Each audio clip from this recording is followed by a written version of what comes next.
Ozane, Ozana wani wakuimbira Soki nazali koyemba ezali na ntina Nzambe nalola. Ozane, Ozana wani wakuimbira Soki nazali kobika ezali na ntina Papa na bana. Ozane, Ozana wani wakuimbira Oyema osana yo, oyema osana yo, osana yo, osana yo, osana yo, wapena nende, wapena nende, wapena nende yo, wapena nende, wapena nende, Masia bolingo yo yo,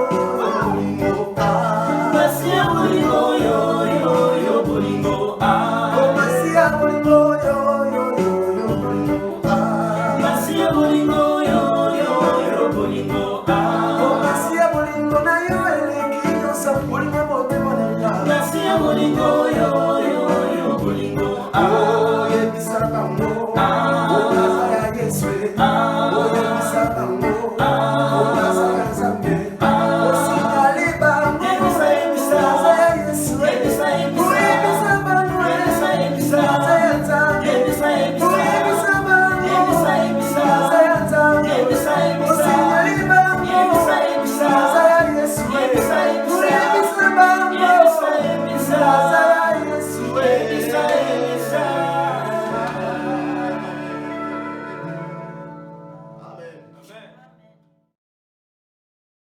Bonjour frères et sœurs, soyez les bienvenus dans notre culte dominical de ce matin.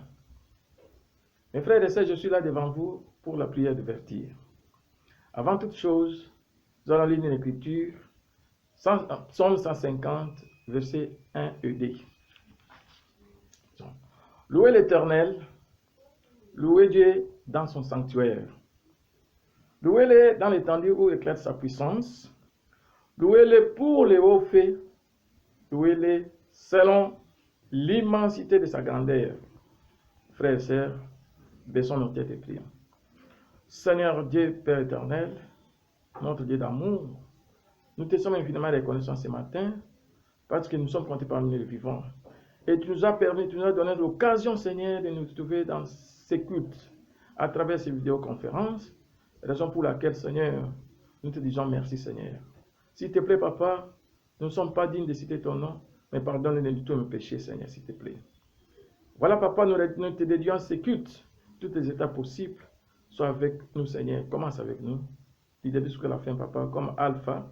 Et chemine avec nous comme Emmanuel Dieu parmi son peuple. Et termine avec nous comme Oméga. La gloire et la honte sera rendue, Seigneur Jésus-Christ. Nous avons ainsi prié. Amen. Bonjour frères et sœurs, c'est Max Aplanche pour notre culte dominical du dimanche 5 juillet. Nous vous remercions d'être avec nous, d'être fidèles et nous sommes aussi contents d'entrer dans vos maisons, de partager la parole et les messages que nous avons. C'est vraiment très encourageant de savoir que beaucoup d'entre nous suivent ces cultes et continuent à les suivre et continuent à être inspirés. Donc je vais passer tout de suite aux annonces. Alors, merci d'abord à la chorale pour les chants d'adoration. Merci à Romain pour la prière d'ouverture. Je suis aux annonces, comme j'ai dit déjà, et le repas du Seigneur, je vais le faire. Et notre frère Daudet va faire la collecte, et suivi d'un petit message de Gilbert, notre administrateur de l'Église, pour notre collecte spéciale. Et le pasteur évangéliste va faire le message du jour. Et je reviendrai pour le rappel des annonces et la prière de clôture sera encore notre frère Romain qui va revenir nous trouver. Alors, on va prier pour les sujets de prière, c'est la paix en RDC, la lutte contre le COVID-19 en RDC à travers le monde et pour nos malades qui sont sur cette liste. Je rappelle que nous avons 6 diacres qui sont en train de venir pour prendre soin des frères et des sœurs dans leurs besoins dans ces moments difficiles. Donc, n'hésitez pas à les contacter, vous les connaissez, et prenez et partagez avec eux vos besoins, vos soucis, et eux-mêmes, ils reviendront vers nous pour nous aider à trouver des solutions.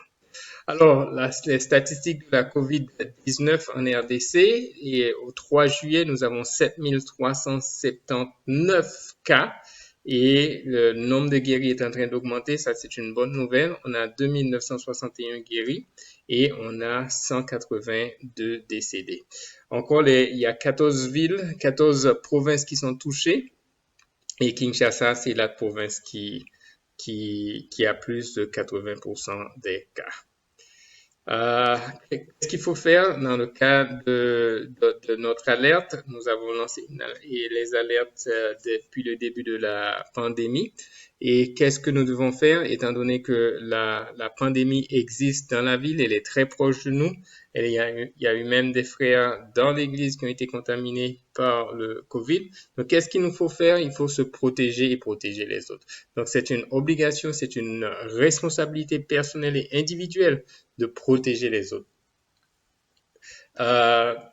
Alors, si tu sais que tu as des symptômes ou tu as le coronavirus, pratique l'isolement volontaire.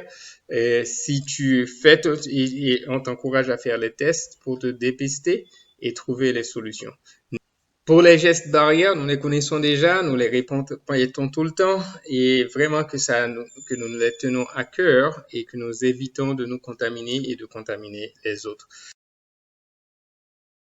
Bonne nouvelle cette semaine, nous avons notre sœur Bibi Ntambwe et Clarisse qui a été baptisée puissamment avec maman Agnès et aussi nous avons une autre sœur, c'est Angèle et Balengwa Diatete qui a été baptisée aussi ce samedi et vraiment c'est une très bonne nouvelle de voir nos sœurs, accueillons-les chaleureusement. Alors, autre bonne nouvelle, le bureau régional de l'église, des 16 églises d'Afrique centrale a été inauguré au samedi 4 juillet et j'ai une petite, juste quelques images pour vous faire participer. Regardez, on était tous avec nos masques et tout ça à participer à cette petite cérémonie. Alors, les clés ont été remises à l'administrateur de l'église, et à l'administrateur régional de ce bureau régional et notre frère Gilbert au nom du bureau exécutif de l'église a remis les clés à notre frère Bernardin qui est l'administrateur régional. Alors, sont tous les dirigeants des 3 secteurs et le dirigeant principal de l'église de Kinshasa et devant le bureau de l'église. Frères et sœurs, pour nos sujets de prière, d'abord la RDC. Grand Dieu Tout-Puissant, nous te disons un grand merci pour la paix que nous anticipons, nous attendons, nous prions qu'elle vienne en RDC, surtout à l'Est. Nous prions aussi pour la pandémie du COVID-19, Père. Nous savons que tu es celui qui contrôle le monde, Père, et nous te remercions pour les pays qui sont en train de se déconfiner et je prie, Père, que tu puisses protéger le monde et l'humanité, que tu nous donnes à tous la sagesse et spécialement en RDC. Et nous avons commencé nos déconfinements, mais Père, nous savons que nous avons besoin de respecter les gestes de barrière. Aide-nous à le faire, aide-nous à rester vigilants et à nous protéger, Père. Nous prions pour les malades qui sont parmi nous dans l'église. Nous prions pour Mado Mandjango et Mado Ntumba. Père, tu connais leurs besoins, tu connais l'état de leur santé, Père. Je prie que tu mettes ta main guérissante sur elles. Prions pour Nicole Kanyeba, pour Brigitte, pour Lucilita, pour Louise Sassouma, pour Albertine et pour Karine. Nous prions, Père, pour nos sœurs, que tu puisses porter un regard bienveillant sur elles et que tu leur redonnes à toute la santé entière. Nous prions aussi pour nos frères, pour Johnny Matala, pour Alain Kalunga, pour Aldin Kiyedi et pour Elvis Sinza, Père. Nous te demandons de donner aux médecins sagesse et à chaque frère l'opportunité de trouver les médicaments et que notre prière, Père, soit efficace dans leur vie et qu'on puisse les avoir à nouveau avec nous et en pleine forme et en vie. Au nom de ton Fils Jésus-Christ, nous prions. Amen. Nous allons continuer et directement passer au message du repas du Seigneur.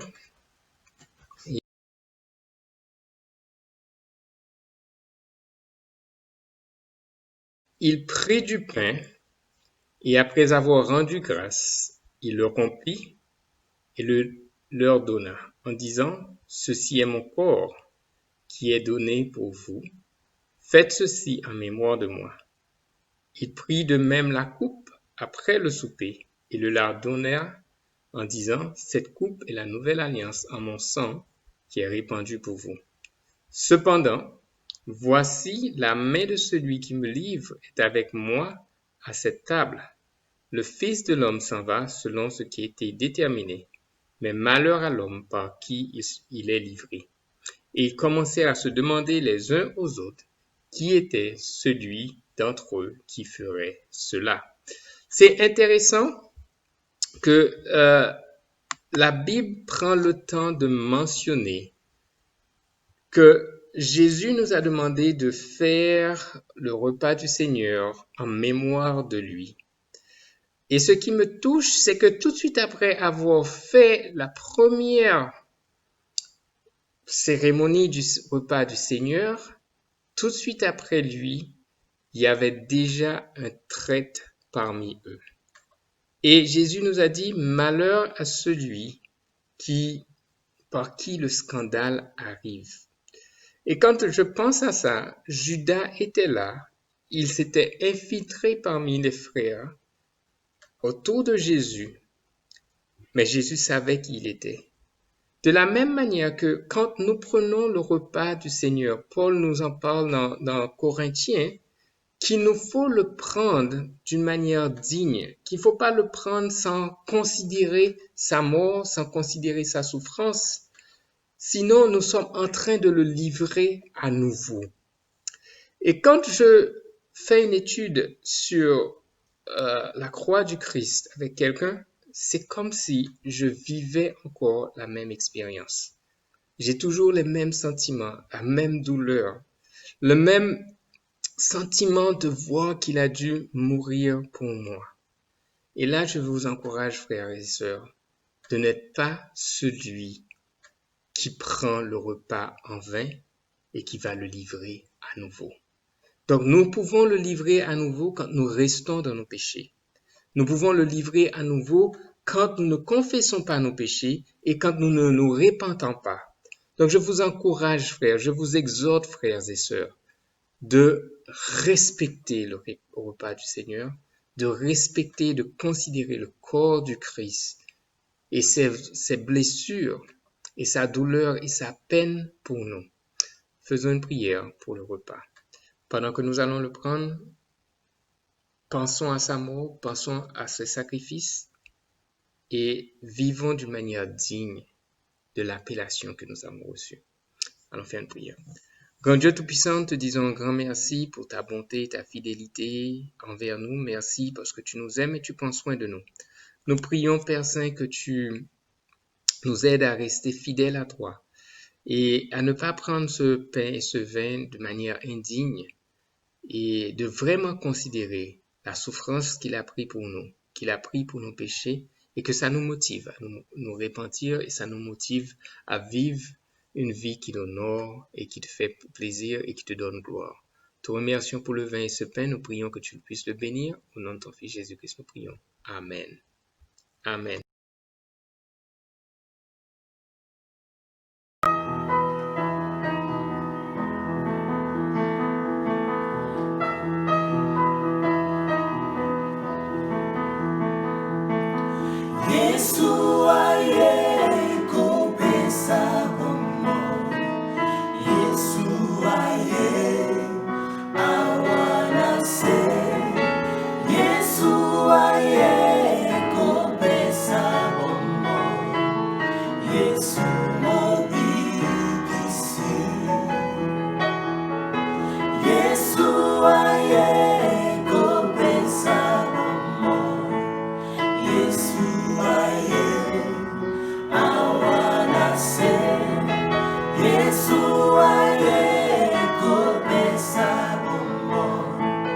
Yesu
Bonjour frères et sœurs, nous sommes arrivés au moment de la collecte.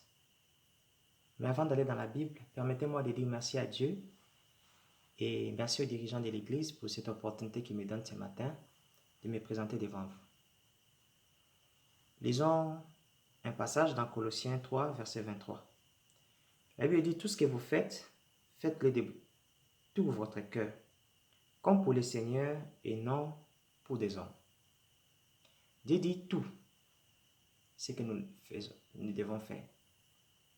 Nous devons le faire de tout notre cœur, comme pour le Seigneur. C'est-à-dire que tout ce que nous devons faire sur cette terre, nous devons le faire comme si nous le faisons pour Dieu, lui-même en personne. Et non comme si nous le faisons, nous devons le faire pour plaire à quelqu'un. Donner la collecte, nous devons le faire de tout notre cœur. Donner notre argent à Dieu, nous devons le faire de tout notre cœur. Comme si nous sommes préparés pour donner à Dieu lui-même. Et non comme si nous devons donner à un homme. Frères et sœurs, l'argent est le véritable thermomètre qui détermine notre niveau d'attachement au Seigneur. Quand on n'a pas d'argent, on est attaché à Dieu. On est à l'église. On est dans la prière. On est spirituel. Mais qu'est-ce qui arrive quand on a l'argent? Est-ce que nous pensons à Dieu? Est-ce que nous venons donner à Dieu de tout notre cœur? Frères et sœurs, ce matin, c'est une exhortation et une interpellation. Chacun de nous doit penser à son cœur. Avec quel cœur tu donnes à Dieu? Est-ce que ce que tu donnes à Dieu équivaut à ce que tu reçois? La collecte, c'est le fruit des économies. C'est le fruit d'épargne. La Bible dit dans 1 Corinthiens 16, verset 1 jusqu'à 2, que chacun de nous doit mettre de côté, selon ses moyens, chaque dimanche. Frères et sœurs, est-ce que nous arrivons à épargner pour donner à Dieu? Ou nous le faisons juste que le dimanche? Nous allons prendre la collecte spéciale. Frères et sœurs, as-tu eu le temps de planifier cette activité? As-tu eu le temps d'épargner? Est-ce que la collecte spéciale faisait partie de tes priorités? Non, frère, sœur. Quelle excuse va-t-il encore donner, c'est moi, pour ne pas donner à Dieu? Voilà le petit temps que Dieu a bien voulu que nous puissions passer. Je nous encourage ce matin à comprendre que nous devons savoir donner à Dieu de notre argent. Baissons nos têtes et prions. Seigneur Dieu Tout-Puissant, nous te disons merci. Merci Seigneur pour ces moments. Merci pour ces temps que tu as permis à ce que nous puissions comprendre à travers ta parole. Que Seigneur, que tout ce que nous devons faire, nous devons le faire comme si nous le faisons pour toi-même. Et non comme si nous le faisons pour plaire à Dieu. Pour plaire aux hommes. Seigneur, je te prie de nous donner, d'avoir un cœur, un bon cœur, face à l'argent. Je te prie de nous aider, Seigneur, à chaque fois qu'il nous faut donner, que nous devons le faire de tout notre cœur. Parce que nous voulons te ressembler, Seigneur. Merci pour les cœurs de frères et sœurs qui ont compris ces passages. Merci aussi pour ceux-là qui luttent encore. Après, que tu puisses nous aider vraiment, Seigneur, à comprendre que nous devons donner pour l'avancement de ton œuvre. Merci, Seigneur, pour ces moments. Reçois l'honneur, la majesté et la gloire dans ton Saint-Fils Jésus que j'ai ainsi dit. Amen. Comment ça va? Très bien. Ok. Amen. Aujourd'hui, c'est pour notre collecte spéciale, c'est le grand jour de notre collecte spéciale. Je voulais vous demander si vous avez un encouragement, vous voulez faire parvenir aux disciples pour la collecte spéciale et pourquoi est-ce que nous le faisons aussi. Merci. Merci beaucoup pour la question. Je suis très honoré par ça. C'est une belle opportunité pour nous de pouvoir premièrement encourager l'Église du Seigneur à pouvoir donner. Nous avons plusieurs collectes, nous en avons notre Dieu et d'aucuns pourra se demander, on va encore y ajouter la collecte spéciale. Oui, comme nous disons, c'est la collecte spéciale.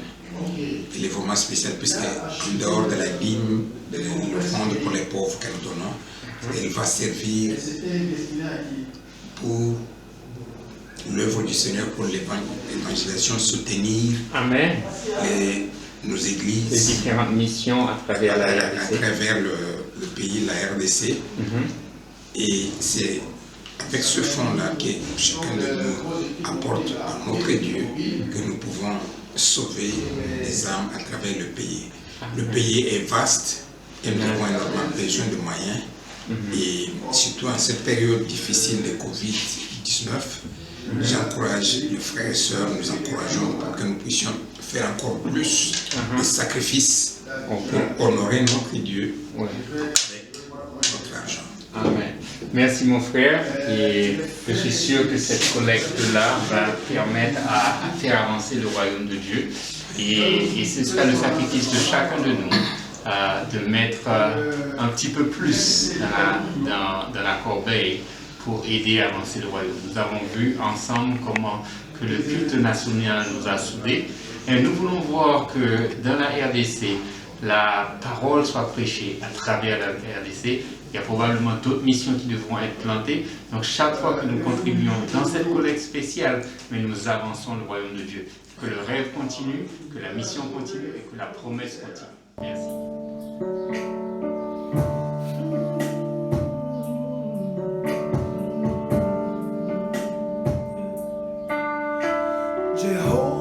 Jehovah is your name.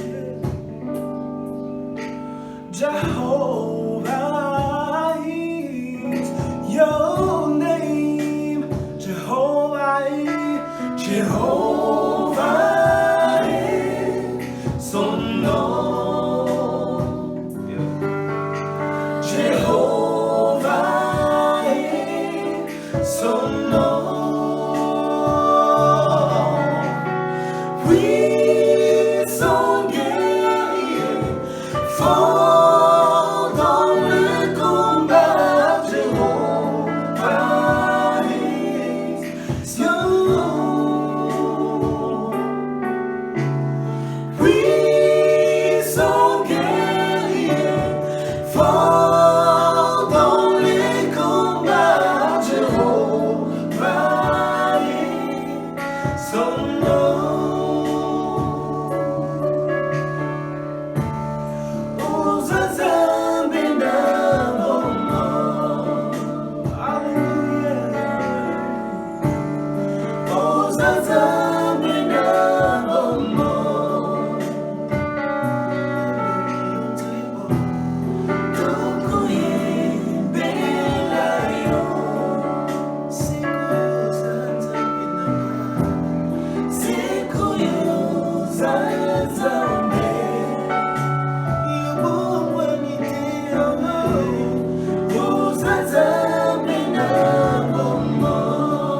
Bonjour frères et sœurs, bonjour bien-aimés dans le Seigneur. C'est dimanche matin glorieux pour nous. Nous nous retrouvons encore dans notre série que nous avons commencée il y a quelques semaines dans le livre de Jude.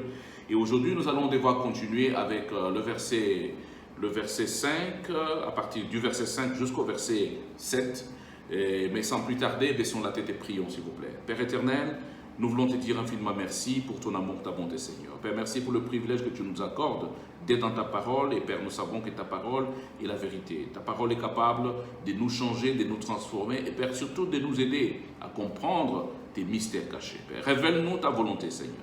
Nous voulons changer, nous voulons ressembler à notre Seigneur Jésus. Père, je prie que tu touches nos cœurs, que tu ouvres les oreilles de nos cœurs et notre intelligence à comprendre ta volonté. C'est dans le nom puissant et précieux de notre Seigneur Sauveur Jésus que j'en suis prié. Amen. Frères, sans plus tarder, nous allons aller rapidement dans le livre de Jude, chapitre 1er, du verset 5 jusqu'au verset 7. La Bible dit ceci. « Je vais vous rappeler à vous qui savez fort bien toutes ces choses, que le Seigneur, après avoir sauvé le peuple, l'avoir tiré du pays d'Égypte, fit ensuite périr les incrédules, qu'il a réservé pour le jugement du grand jour, enchaînés éternellement par le ténèbre, les anges qui n'ont pas gardé leur dignité et qui ont abandonné leur propre demeure. Que Sodome et Gomorrhe, les villes voisines, qui se livraient comme eux à l'impudicité et à de vices contre nature, sont donnés en exemple, subissant la peine d'un feu éternel. » Frères et sœurs, je voulais prendre pour thème de mon message, c'est que je vais parler aujourd'hui de la certitude du jugement de Dieu. Parfois, quand vous lisez ce genre de passages bibliques, vous avez peur. Vous ne comprenez pas vraiment qu'est-ce qui se passe et qu'est-ce que le Seigneur est en train de nous dire. Et d'emblée, ce que nous devons retenir, c'est que le verset 4 nous avait déjà préparé par rapport à cela, parce qu'on parlait de certains hommes qui se sont glissés ou qui se sont faufilés dans l'église du Seigneur, dans la famille de Dieu. Mais au verset 5, la Bible nous montre clairement que le jugement est certain. Parfois, nous ne comprenons pas, parfois nous prenons à la légère les choses. Nous pensons peut-être que, en tout cas, Dieu n'est pas en train de voir ce que nous sommes en train de faire, ou Dieu est à côté et tout ça. Jude a trouvé que c'était important de rappeler aux chrétiens, rappeler aux croyants de faire beaucoup plus attention. C'est ce que nous avons parlé la fois passée, que ces gens-là sont là, mais nous devons faire attention. Pourquoi? Parce que eux, ils transforment la grâce de Dieu à l'obscénité. Et nous avons parlé de cela, frères et sœurs, mais ce que nous devons retenir aujourd'hui, c'est de voir que le verset 5 nous montre, Jude prend au moins 3 exemples. Il parle d'abord d'Israël, il parle des anges déchus, il parle aussi des Sodome et Gomorrhe, pour nous expliquer le jugement que Dieu réserve les gens qui ne veulent pas marcher selon ce que Dieu nous a donné comme instruction dans la parole de Dieu. Parlons rapidement d'abord de l'exemple d'Israël. Quand vous partez au verset 5, ici, il est clairement dit que je vais vous rappeler.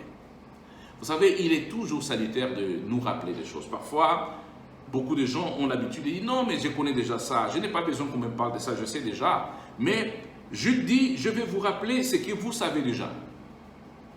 C'est toujours mieux qu'on nous rappelle ce que nous savons déjà. Et déjà, qu'est-ce qu'il est en train de montrer à ses auditeurs? C'est de montrer, il leur répète l'histoire d'Israël. Et cette histoire est connue de tout le monde. Aujourd'hui, même dans l'église, quelqu'un ne peut pas dire aujourd'hui que je ne connais pas l'histoire d'Israël. Si tu ne connais pas qu'est-ce qui s'est passé avec l'Israël, en tout cas, je te recommande encore de retourner dans la Bible pour relire et comprendre exactement qu'est-ce qui s'est passé. Ce qui s'est passé est incroyable. Nous voyons comment Dieu a délivré ce peuple par sa main puissante de l'Égypte. Il a fait de miracles incroyables dans le désert. Parlant d'abord de la mer Rouge qui s'est fendue en deux, et c'était pour la première fois que ce peuple voyait ce genre de choses. Et ça devrait leur donner beaucoup de confiance, beaucoup de force, et de comprendre que le Dieu que nous sommes en train de suivre, c'est un vrai Dieu. C'est un Dieu puissant, c'est un Dieu réel. Non simplement il les a sortis par la main puissante de l'esclavage de l'Égypte, Dieu les a nourris dans le désert. Dieu a fait des miracles incroyables. Dieu a fait descendre la manne du ciel. Dieu a fait descendre les cailles, les oiseaux qu'ils ont mangés, la viande qu'ils ont mangée dans le désert. Dieu a fait des miracles incroyables. Dieu a fait sortir de l'eau dans des rochers. Et qu'est-ce que Dieu n'a pas fait? Dieu les a protégés. Dieu les a épargnés de maladies. Dieu les a soutenus. Dieu les a donné la bonne santé. Pourquoi? Parce que le Seigneur avait un plan formidable. Il les a menés dans la terre promise. Mais malheureusement, quand vous lisez l'histoire, vous allez voir qu'en Nombre 14, quelque chose s'est passé. Après que les espions que le Seigneur avait envoyés pour aller espionner la terre promise soient rentrés et donné le témoignage, il y a deux qui ont parlé en bien de ce que le Seigneur avait dit. Il dit, le Seigneur nous a promis, le pays que nous avons visité, c'est un pays qui coule du lait et du miel. Mais plutôt 10 autres qui sont arrivés, ils ont donné un témoignage négatif. Il dit que nous sommes partis là-bas, c'est vrai. Nous sommes rentrés dans la terre promise, mais ce que nous avons remarqué là-bas, nous avons trouvé même des géants. Le fils d'Anak. Et devant eux, nous sommes comme des sauterelles. Voilà un témoignage négatif qui a créé des problèmes. Au chapitre 14, Nombre 14, les peuples de Dieu a commencé à crier. Le peuple de Dieu a commencé à pleurer. Le peuple de Dieu a commencé à murmurer, à se plaindre. Se disant même que nous avons besoin de trouver notre chef qui doit nous ramener en Égypte. Et qu'il fallait mieux pour nous mourir en Égypte que de venir mourir dans le désert. Et qu'ils étaient même prêts à lapider Moïse. Et Dieu, voyant cela, Dieu dit, ce peuple continue à m'irriter. Ce peuple ne veut pas me faire confiance. Ce peuple ne veut pas croire. Et c'est ça que Jude était en train de rappeler. Mais regardez ce que Dieu a fait. Dieu a fait sortir ce peuple avec sa grande puissance de l'Égypte, mais il les a fait périr dans le désert. Pourquoi? Parce qu'ils n'ont pas voulu croire. Le problème ici, c'est l'incrédulité. J'aimerais que tout le monde nous mettons d'accord sur ce point, de comprendre que nous sommes sortis tous du monde et nous sommes devenus membres de la famille de Dieu dans l'église du Seigneur. Et là, le Seigneur nous attend. Ce qu'il attend de nous, c'est de lui faire confiance. Le faire confiance au jour le jour. Je sais qu'il y aura des situations difficiles. Je sais qu'il y aura des moments difficiles que nous allons traverser. Comme la situation actuelle que nous sommes en train de traverser avec la pandémie de Covid-19. Combien parmi nous croient que le Seigneur est avec nous, frères et sœurs? Que le Seigneur est en train de nous garder, nous protéger? Je ne sais pas dans quelle situation difficile que tu traverses aujourd'hui, mais ma question c'est que, est-ce que tu gardes confiance en l'Éternel? Est-ce que tu as foi en Dieu pour comprendre que ce Dieu-là, qui m'a fait sortir du monde, c'est Dieu-là qui a fait beaucoup de miracles depuis que je suis devenu disciple. Je vis sa main puissante, j'ai vu ma vie transformée, je vis mon mariage transformé, je vis mes enfants transformés, je vis mon travail transformé. Est-ce qu'on a toujours foi en ce Dieu-là qu'il est capable de faire encore des choses au-delà de ce qu'il a accompli? Mais vous voyez, nous pouvons ne pas arriver dans la terre promise simplement à cause de l'incrédulité. Et c'est ce que Dieu veut qu'on comprenne ici. Qu'on comprenne qu'on a besoin de lui faire confiance. Regarde ce qui est arrivé à Israël. Le fait qu'ils n'ont pas cru en Dieu, Dieu les a fait périr dans le désert. À cause de murmures, à cause de plaintes, à cause de manque de confiance en Dieu. Nous ne sommes pas de ceux qui sortent du monde et qui perdons notre foi après quelques mois, après quelques années. Mais nous sommes de ceux qui vont persévérer jusqu'au bout pour voir notre Seigneur au dernier jour. Et il va plus loin pour donner le deuxième exemple. Le deuxième exemple, il montre l'exemple des anges. Les anges qui n'ont pas gardé leur nature. Et vous savez, parfois Jude, il soulève des sujets très complexes et compliqués. Que des gens, parfois, c'est difficile à expliquer qu'est-ce qui s'est passé. J'espère que ça vous est déjà arrivé de ne pas comprendre vraiment qui sont ces anges-là. Vous savez, dans la Bible, si vous lisez, vous allez comprendre que les anges avaient la possibilité de fois de prendre la nature humaine pour apparaître et communiquer le message. Mais ici, nous sommes dans le contexte qui s'est arrivé en Genèse. De voir que les anges sont arrivés, ils ont changé leur nature, ils ont pris la nature humaine. Mais ce qui est plus grave, c'est quoi? C'est qu'ils ont eu des relations contre nature par rapport à l'époque nature. Les anges sont spirituels, les anges sont... C'est des esprits. Mais, frères et sœurs, nous avons la chair, nous avons cette chair, nous avons la chair, nous sommes des hommes. Mais quand vous regardez les anges, ils ont pris la latitude de pouvoir avoir des relations et avoir des enfants avec les humains. Et quand vous lisez le livre de Genèse, c'est des géants. Et Dieu, quand il a regardé ça, il a trouvé que non, ce n'était pas possible. Comment est-ce que les anges pouvaient changer leur nature et rentrer dans notre nature et avoir des enfants avec les humains? Et Dieu a trouvé ça, c'était grave. Ils ont quitté leur demeure. Et le jugement pour ces gens était là. La Bible dit que Dieu les a enchaînés éternellement par le ténèbre. Ces anges qui n'ont pas gardé leur dignité, mais qui ont abandonné leur propre demeure. Ça, c'est très important ici. Et pourquoi Jude nous donne cet exemple? C'est pour montrer que nous sommes des personnes à part. Nous sommes sauvés, nous sommes sanctifiés. Nous sommes séparés du monde. Nous ne sommes plus de cette nature-là, mondaine. Mais le plus grave péché qui peut être semblable au péché des anges, c'est quand nous commençons à avoir des relations contre nature. Quand un chrétien commence à entretenir, à flirter avec le monde, à compromettre, à vivre dans la compromission avec le comportement du monde, avec le comportement spirituel. Et Dieu n'apprécie pas ce genre de comportement. Et c'est ce qui arrive plus souvent. Les anges ont abandonné la nature, mais nous, en tant que chrétiens, nous avons une nature spirituelle. Nous n'avons pas besoin d'abandonner notre nature pour nous conformer avec le monde. La Bible nous exhorte à changer. La Bible nous exhorte que nous soyons tous transformés dans le renouvellement de notre intelligence pour ne pas être semblables au monde. Mais chaque fois que nous allons chercher à compromettre le standard, chaque fois que nous allons chercher à être semblables avec le monde, nous sommes en train de lier des relations contre nature, comme ces anges ont fait la même chose. Mais regarde ce que Dieu les a réservés, Dieu les a enchaînés. Mais nous n'allons pas échapper au jugement de Dieu si nous continuons à entretenir des relations contre nature avec le monde. Nous sommes des enfants de Dieu. Nous sommes sanctifiés, gardés en Christ. Nous sommes mis à part pour le Seigneur. Nous devons garder notre demeure spirituelle que de se mêler avec le monde. Et Dieu va plus loin au chapitre 7 pour nous donner le troisième exemple. Le troisième exemple, c'est Sodome et Gomorrhe. Et quand tu montres Sodome et Gomorrhe, vous regardez l'histoire, vous êtes étonnés de voir qu'est-ce qui se passe ici.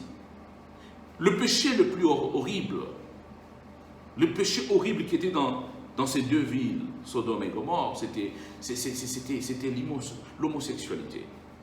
Aujourd'hui, beaucoup de personnes en parlent et c'est comme c'est quelque chose de plus pas étonnant. Les gens sont en train de légaliser ça, les gens sont en train de trouver normal. Mais le Seigneur dit qu'il y a des villes qui ont subi le jugement de Dieu à cause de ces comportements. Et nous, chrétiens, nous devons prendre position par rapport à ces genres de choses, à cause de ces genres de relations-là contre nature. Aujourd'hui, les gens sont en train d'officialiser, c'est comme si c'était normal. Mais écoutez, ces genres de personnes peuvent se glisser dans l'église. Ces genres de personnes peuvent être là, avec des habitudes qui n'ont rien à voir avec le Seigneur. Et j'aimerais qu'on prenne une position pour comprendre que l'homosexualité, c'est de l'immoralité sexuelle. Et nous devons avoir une position claire par rapport à ça en tant que chrétiens pour comprendre que nous, en tant qu'enfants de Dieu, nous n'avons pas besoin de jouer avec ça parce que Dieu, le jugement de Dieu est tombé sur ces personnes à cause de ce péché-là. Et la Bible dit que Dieu nous donne le jugement de Sodome et Gomorrhe comme un exemple pour comprendre que les gens qui tomberont dans ce genre de choses, ce qui est arrivé à Sodome et Gomorrhe vont leur arriver aussi. Donc, frères et sœurs, le jugement de l'Éternel est certain. Et voilà pourquoi j'ai pris le temps à vous montrer la certitude du jugement. Dieu ne ment pas. Jude était en train d'exhorter les chrétiens de livrer la bataille, de combattre pour la foi, parce que toutes ces choses sont là. Il a bien dit au départ, écoutez, livrez cette bataille. Comment vous allez le faire? Vous devez vivre selon votre appel. Mais les anges n'ont pas voulu respecter les rappels, appelés anges, mais ils ont voulu avoir des relations contre nature. Dieu nous prévient que nous, en tant que chrétiens, nous devons faire attention. Respectons notre appel. Marchons dignes de notre appel. Glorifions l'Éternel par notre propre vie. Nous sommes appelés à être sanctifiés, à être séparés du monde. Respectons cet appel. Dieu nous montre que nous ne devons pas compromettre le standard. Nous ne devons pas vivre dans la compromission, ni encourager ceux qui vivent dedans. C'est ça la bataille que nous allons livrer pour notre foi. Mais quand vous regardez dans les exemples que nous voyons tout à l'heure, il y a beaucoup de gens qui n'ont pas respecté ce que Dieu les a appelés, comme Sodome et Gomorrhe. Sodome et Gomorrhe a vécu dans la compromission. Et les gens qui ont vécu dedans, avec leur vie, ils ont encouragé même ceux qui vivaient dans ce genre de péché. Mais nous, en tant que chrétiens, nous n'avons pas besoin d'encourager ces gens de péché. Nous avons besoin de prendre position par rapport à cela et dénoncer cela et nous repentir si nous vivons dans ces genres de choses. Et enfin, Dieu nous montre en tant que chrétiens que nous n'avons pas besoin de vivre sans témoigner. Nous devons témoigner les bienfaits, nous devons témoigner notre foi. Mais quand nous regardons Israël, il a refusé. L'incrédulité a fait que Israël n'a pas pu témoigner le merveille, la grandeur de Dieu. Dieu a fait des grandes choses.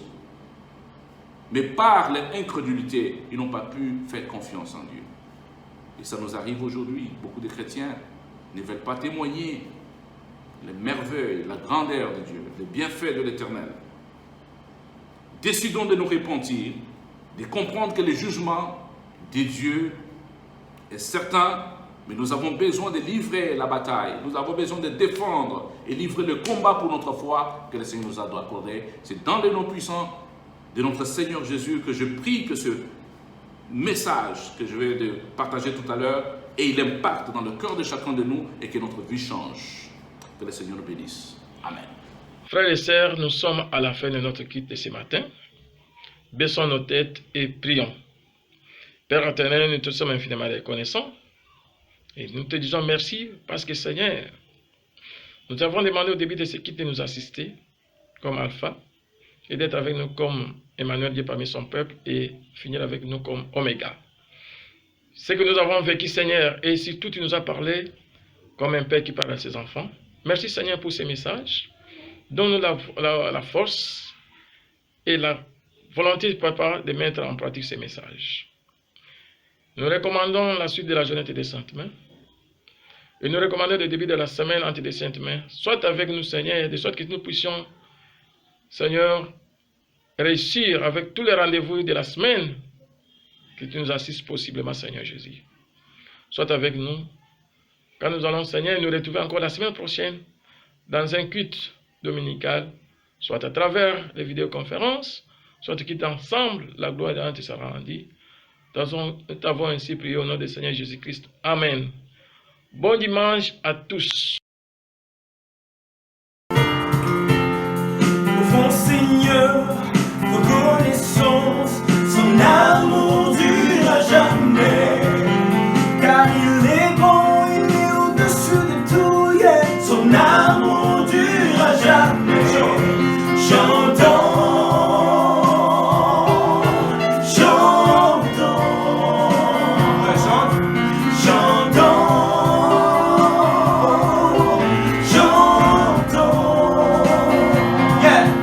À jamais.